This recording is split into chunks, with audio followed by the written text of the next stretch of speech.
Hello and welcome to my YouTube channel yes Guruji में आप सभी लोगों का एक बार फिर से बहुत बहुत स्वागत है। जैसा कि आप सब लोग को पता है कि आरओ और एआरओ का एग्जाम बहुत ही नज़दीक है, तो उसी के लिए अब अंतिम जो प्रहार हमने सीरीज शुरू किया है उसको आप लोग प्रॉपर देखते रहिए। हिंदी की टेस्ट सीरीज कराया गया है पीसीएस मंत्रा का, और घटना चक्र का जो मार्केट में अवेलेबल किताब है उसको तथ्यात्मक जो ज्योग्राफी के है उसको इंटरेस्टिंग बनाते हुए हमने उसके पूरे क्वेश्चन आंसर और सारे कॉन्सेप्ट को अच्छे से पढ़ाया है। आप लोगों ने अच्छे से देखा भी है। जो लोग नहीं देखे होंगे जाकर के देख लेंगे। उसी क्रम में आपको पता है कि अलग से तद्भव स्तंभ की भी सीरीज स्टार्ट हुई, उसको भी कंप्लीट कर दिया गया है। और कल से करंट अफेयर्स जो घटनासार मार्केट में अवेलेबल है उसको भी प्रॉपर तरीके से कराया जा रहा है, तो आप लोग चैनल पे जाकर के प्रॉपर तरीके से देखते रहिए। अब हम जो जियोग्राफी में महत्वपूर्ण जो तथ्य होते हैं, जो जहाँ पे बच्चे कंफ्यूज करते हैं और किताबों में ज़्यादा ये सब चीज़ें नहीं मिलती हैं, अब उन टॉपिक्स को उठा करके महत्वपूर्ण चीज़ों को भी कवर करने का प्रयास किया जाएगा। और आपको यह विश्वास दिलाया जा रहा है कि भूगोल से होने वाली जितनी भी समस्याएं हैं आज के बाद आपकी सारी समस्याएं समाप्त हो जाएंगी। उसी क्रम में आज हम क्या करेंगे कि प्रायद्वीपीय भारत की जो नदियां हैं उसमें पूर्वी घाट की जो प्रमुख नदियां हैं उसको हम लोग पढ़ने का जो है प्रयास करेंगे। तो एक बात ये ध्यान रख लो, पहले ये जान लो कि hi this is Ajesh Kumar Patel, experience 6 year of civil service exam, optional subject geography हमारा रहा है। ठीक है। उसके बाद देखो Unacademy and internship program और exam plus educator online and offline qualified some written exam, उसमें आरओ और एआरओ भी है, और उत्तर प्रदेश का जो मुख्य एग्जाम पीसीएस भी है। तमाम तरह के वनडे एग्जाम भी क्वालिफाइड किया गया है। यह हमारा टेलीग्राम चैनल का लिंक है जहां पर इसका पीडीएफ मिलेगा। आप निश्चित रूप से इसको ज्वाइन कर लीजिएगा। नए हैं तो चैनल को सब्सक्राइब करते रहना है ताकि ज़्यादा से ज़्यादा लोगों तक ये पहुंच सके। तो जैसे हमने बताया कि छोटी-छोटी वीडियो बनाने का जो है यहाँ पे एक निश्चय किए है कि छोटी-छोटी वीडियो में ज़्यादातर इन्फॉर्मेशन आपको दिया जा सके। देखो प्रायद्वीपीय नदी प्रणाली है, इसमें किसी भी नदी प्रणाली में पहली बात जान लो क्या-क्या जानना होता है। तो अगर 5 चीज़ें आप जानते हो, पहली कि नदी का उद्गम स्थल कहाँ पर है?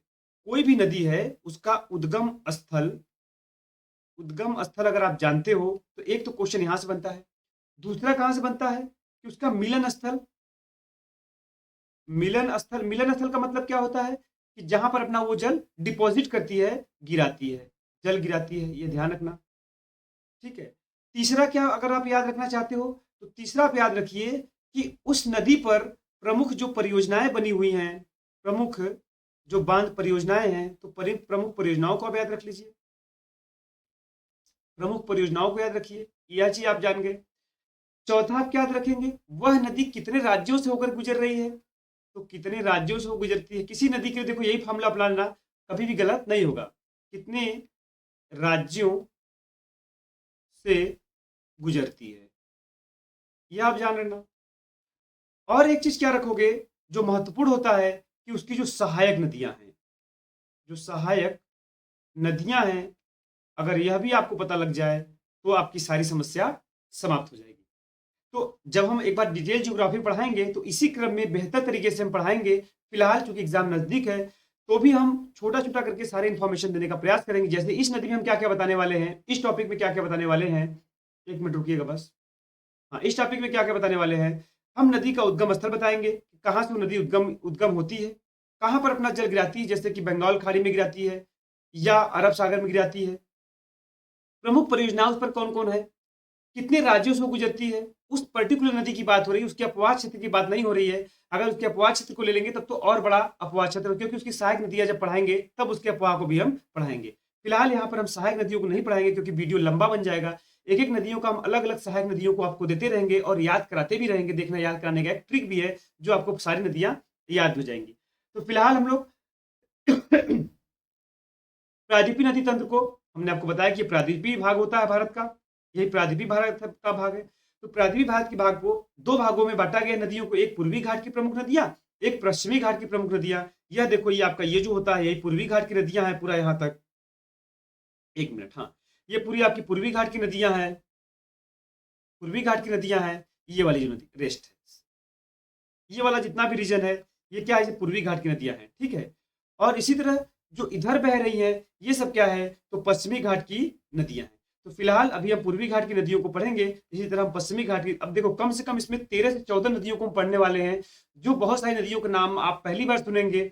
और यह भी ध्यान रखना कि कई बार उत्तर से दक्षिण क्रम लगाने के लिए भी देता है, उत्तर से दक्षिण क्रम लगाइए, तो उसी क्रम में नदियां पढ़ाई भी जा रही हैं ताकि आपका जो समस्या है वो जो है समाप्त हो जाए। देखिए, ये कह रहा है कि प्राथमिक भारत की नदियां, अगर हम इसको खाड़ी के हिसाब से बांटे कि कहाँ कहाँ ये जल गिराती हैं, तो एक तो बंगाल खाड़ी में और एक अरब सागर में जल गिराती है। ये हमने आपको बताया। इधर है बंगाल खाड़ी, इधर है बंगाल की खाड़ी, बंगाल की खाड़ी, और इधर क्या है, अरब की खाड़ी। ठीक है, दो प्रकार की नदियां प्राचीन भारत की है, अरब की खाड़ी, जो अपना जल गिराती है। तो फिलहाल हम लोग क्या पढ़ने वाले हैं, बंगाल खाड़ी को हम लोग पढ़ने वाले हैं। ठीक है, अब देखो बंगाल खाड़ी में जल गिराने वाली तमाम तरह की नदियां हैं जो यहाँ पर लिखा हुआ है। ठीक है, अब इसमें कम से कम 13 से 14 नदियां होंगी। तो इसी क्रम में लिखी गई हैं। जैसे दामोदर नदी है, तो दामोदर नदी के बारे में समझेंगे कि सबसे उत्तर में दामोदर नदी है। तो दामोदर नदी का उद्गम स्थल कहाँ से होता है, तो इसका ध्यान रखो कि जो छोटा नागपुर का पठार है, छोटा नागपुर के पठार से इसका उद्गम होता है। ठीक है, छोटा नागपुर के पठार से इसका उद्गम होता है। और अपना जल कहाँ गिराती है, तो जल गिराने के लिए अपना ला करके जल बंगाल की खाड़ी में अपना जल गिरा देती है। बात आती है कि सर कितने राज्यों से गुजरती है, तो जब ये जो आपका छोटा नागपुर का पठार है रांची के समीप से निकलती है, इसका मतलब झारखंड से निकलती है, और यह वेस्ट बंगाल में चली जाती है। और इसकी एक जो है हुगली नदी आती है, हुगली की ये सहायक नदी है। हुगली की सहायक नदी में मिल करके अपना जल बंगाल खाड़ी में डिपॉजिट कर देती है। बहुत ही महत्वपूर्ण था, इसको आप लोग याद रखना। और आपको ये पता है कि जो दामोदर नदी है, जिसी पर एक परियोजना है, इस परियोजना का नाम है, बहुत बहुत ही महत्वपूर्ण परियोजना है, बहुत देशी परियोजना है। ठीक है, जिसको हम लोग बोलते हैं दामोदर घाटी निगम। और यह अमेरिका की जो टेनेसी वैली कारपोरेशन है, टीवीसी, उसी के आधार बनाया गया है। 1948 में कई बार यह पूछा गया है, इसको आप लोग नोट कर लेना। ठीक है, तो कितने राज्यों से गुजरी यह हमने बताया, कहाँ पे उद्गम हुआ यह बताया, कहाँ पर अपना जल गिराया यह बताया, परियोजना को बताया। उसके बाद चलते हैं नेक्स्ट नदी पर। स्वर्ण रेखा नदी की बात करें, देखो स्वर्ण रेखा नदी का भी उद्गम स्थल आपका छोटा नागपुर पठार ही है, रांची के आसपास से ही निकलती है। लेकिन यह 3 राज्यों में होकर गुजरती है। 3 राज्य कौन कौन से हैं, तो चूंकि झारखंड से होकर गुजरती है, तो एक तो झारखंड हो गया, एक तो झारखंड हो गया, दूसरा कौन सा हो गया, तो दूसरा आपका ओडिशा हो गया, दूसरा आपका ओडिशा हो गया, और तीसरा तीसरा आपका कहाँ पे हो गया, तो वेस्ट बंगाल में फिर चली जाती है। और वेस्ट बंगाल से होकर के अपना जल कहाँ गिराती है, तो बंगाल की खाड़ी में। देखो यहाँ पर 3 लिखा भी है, तीनों का नाम, और 3 राज्य। यह 2 राज्य, 2 राज्यों का नाम हमने आपको बताया, कौन कौन, झारखंड और वेस्ट बंगाल।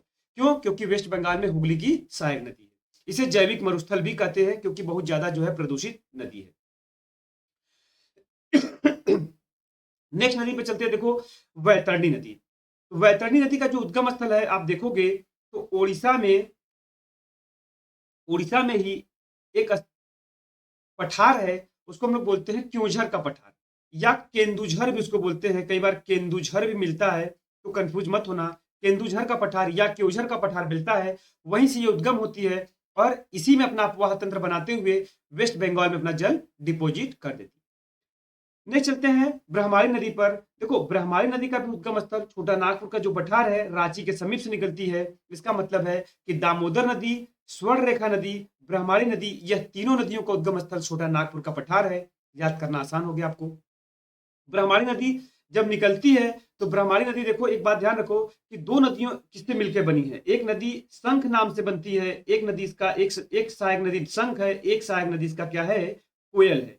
ठीक है, शंख और कोयल 2 नदियों से मिलकर के बनी हुई नदी है। और यह दोनों नदियां जो है मिलकर के ब्रह्माणी नदी का निर्माण करती हैं। और किन किन राज्यों में, तो जाहिर सी बात है झारखंड से जब बही रही तो झारखंड तो होगा ही, झारखंड तो होगा ही, समझ जाना जे आर। और उसके बाद चूंकि ओडिशा में प्रवेश कर जा रही है, तो ओडिशा, 2 राज्य समझ में आ गया, कहां से निकल रही है समझ में आ गया। और अपना जल कहां गिरा रही है, बंगाल की खाड़ी में। चूंकि उसी की पढ़ ही रहे हैं, तो सारी नदियां बंगाल खाड़ी में अपना जल गिराएंगी। ऋषिकुल की बात करेंगे, तो यह बहुत ही महत्वपूर्ण नदी है। यह भी दंडकार का जो पठार है, दंडकार का पठार उड़ीसा में पड़ता है, वहीं से अपना जो है, वहीं से नदी का उद्गम होता है। और मात्र एक ही जिले से, एक ही स्टेट से होकर के, कहां से, आपका उड़ीसा से होकर के ही, लिख लेना आप लोग, उड़ीसा से होकर के बहती है और बंगाल खाड़ी में अपना जल गिराती है। देखो इसकी एक बहुत महत्वपूर्ण विशेषता है कि इसी नदी के तट पर एक सागर माथा सागर माथा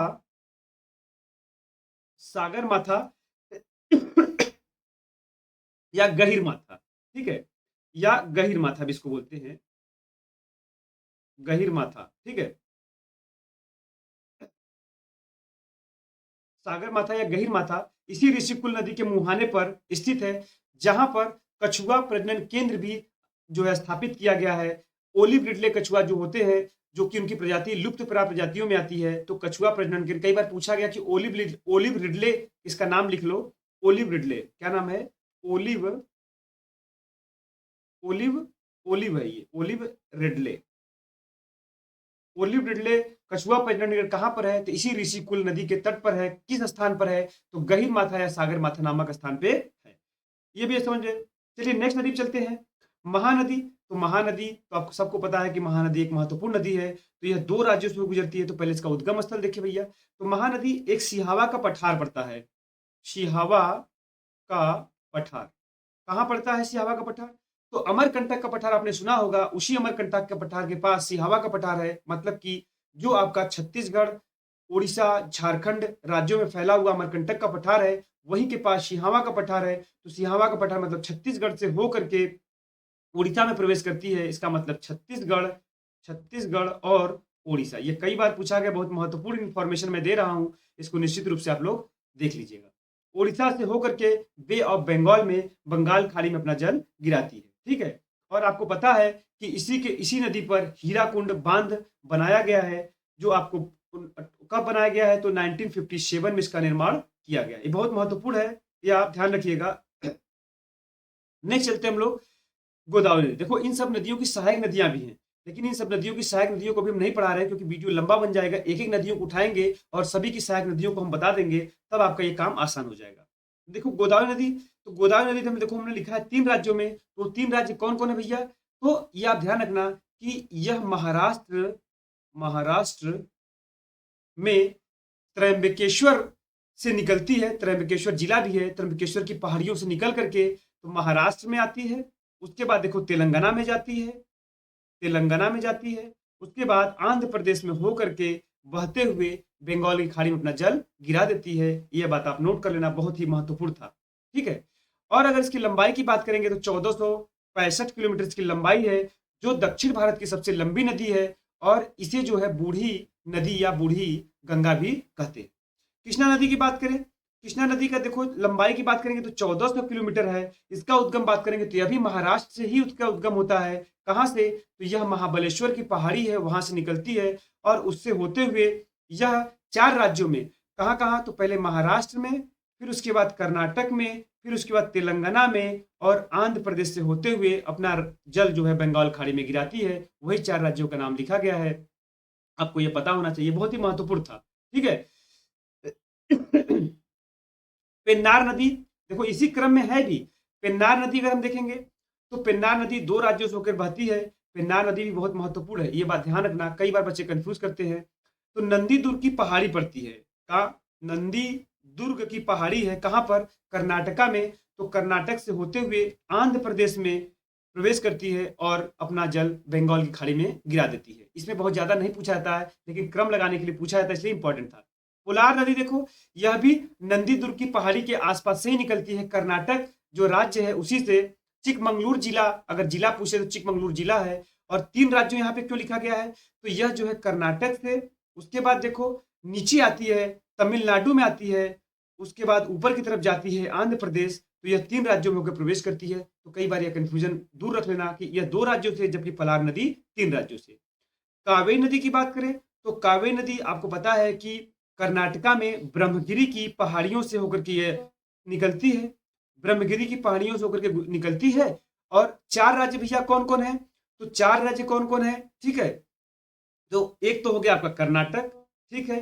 दूसरा कौन सा हो गया? जब कर्नाटक से निकल रही तो उसी के पास केरल है, तो केरल से होकर के गुजर रही है, तो कर्नाटक हो गया, केरल हो गया, पौंडीचेरी हो गया, और उसके बाद तमिलनाडु हो गया। तो 4 राज्यों का नाम आपने समझ लिया कि कर्नाटक, केरल, पौंडीचेरी और 4 राज्य। चूंकि यह नदी इसलिए भी इंपॉर्टेंट है क्योंकि आपस में इन सबों में विवाद और झगड़े बने रहते हैं। वैगई नदी की बात करें तो वैगई नदी देखो और तानपड़ी, छोटी छोटी नदियां हैं। यह सब वारसानाट की पहाड़ी है, कहां पर? तमिलनाडु में, उसी से निकलती है और बे ऑफ बंगाल में अपना जल गिरा देती है। ठीक है, और अगर हम ताम्रपड़ी की बात करें तो अगस्तमलाई पहाड़ी से निकलती है। आपको पता है कि अगस्तमलाई पहाड़ी कहां पर? कर्नाटका और केरला के जो है बॉर्डर पे स्थित है। ज्यादातर पार्ट केरला में ही है, तो इसी पार्ट से निकलती है पूर्वी घाट की तरफ से। तो यह तमिलनाडु से निकल करके अपना जल कहाँ west of bay of Bengal में गिरा देती है। तो उम्मीद करते हैं कि आपको ये सारा इन्फॉर्मेशन अच्छा लगा होगा।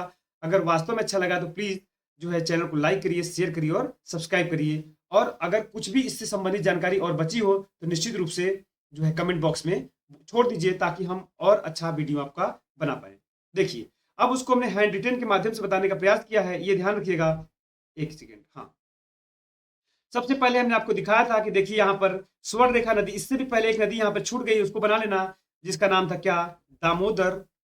दामोदर नदी हमने बताया था कि छोटा नागपुर से निकलती है और यहाँ से हुगली नदी आती है, और यही हुगली नदी से सहायक नदी है, मिल करके अपना बे ऑफ बंगाल में अपना जल गिराती है। यहाँ पे क्या है, तो ये बंगाल की खाड़ी है, ठीक है, बंगाल की खाड़ी है, ध्यान रखना। और उसके बाद देखेंगे तो कौन सी नदी आती है, देखो यहाँ पर पहले थोड़ा सा बना लेना, यहाँ पर वैतरणी नदी है, वैतरणी नदी है, फिर उसके बाद ब्राह्मणी नदी है, थोड़ा सा ये बना लीजिएगा, वहां पर सब कुछ सही है, ब्राह्मणी नदी है, लिखने में एक मिस्टेक हो गया है।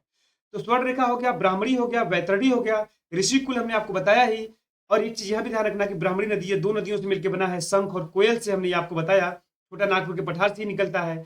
ऋषिकुल नदी को हमने बताया कि यहीं पर गहीर माथा या सागर माथा कछुआ प्रजनन केंद्र है, जो इसी के मुहाने पर स्थित है। यहाँ पर ओलिव रिडले कछुआ जो है संरक्षित किया गया है, जो कि विलुप्त प्राय प्रजातियों में आती है।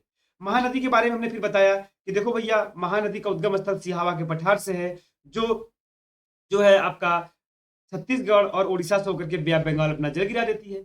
गोदावरी के बारे में हमने आपको बताया कि यह जो है त्र्यंबकेश्वर से, महाराष्ट्र से होते हुए तेलंगाना और आंध्र प्रदेश होकर के बे ऑफ बंगाल में अपना जल गिरा देती है। कृष्णा को हमने बताया कि 4 राज्यों से गुजरती है, यह महाबलेश्वर से अपना जल महाराष्ट्र से निकलती है, और उसके बाद कर्नाटका में होते हुए तेलंगाना और आंध्र प्रदेश होते हुए बे ऑफ बंगाल में गिर जाती है। हमने बताया पेन्नार है, पलौर है, यह क्रम याद रखना, इसी क्रम में है उत्तर से दक्षिण। पेन्नार को हमने बताया कि नंदी दुर्ग, यह भी नंदी दुर्ग की पहाड़ियों से निकलती है, लेकिन जिला, इसका जिला आपका कौन सा, चिकमंगलूर जिला है, उसी जिले के आसपास दोनों नदियां निकलती हैं, लेकिन पहले पेन्नार फिर पलार। कावेरी नदी को हमने बताया ही, कावेरी नदी पर शिव समुद्रम जलप्रपात है, आपको पता ही है, श्रीरंगम द्वीप है, श्रीरंगपट्टनम द्वीप है, इसको भी आप लोग नोट कर लीजिएगा। तो यह भी कई बार पूछा गया है कि शिव समुद्रम जलप्रपात कहां पर है, यह आपका कावेरी नदी पर स्थित है। और उसके बाद देखो ब्रह्मगिरी की पहाड़ी से निकल रही है, और हमने आपको बताया कि यह 4 राज्यों में होकर गुजरती है। केरला में, कर्नाटका से तो निकली रही है, पौंडीचेरी और तमिलनाडु, वैगई और ताम्रपड़ी, ये हमने बताया कि यह छोटी छोटी नदियां हैं, जो आपका ये अगस्त मलाई वाले रीजन से निकल करके बे ऑफ बंगाल में अपना जल गिराती है। तो उम्मीद करते हैं कि आपको यह वीडियो अच्छा लगा होगा। ऐसे छोटे छोटे वीडियो पाने के लिए आप प्लीज़ कमेंट बॉक्स में कमेंट छोड़ दीजिए कि क्या आपको ये अच्छा लग रहा है कि नहीं, और अगर नए हैं तो प्लीज़ चैनल को सब्सक्राइब जरूर करिए। तब तक के मिलते हैं नेक्स्ट वीडियो में, तब तक के thank you, take care, bye.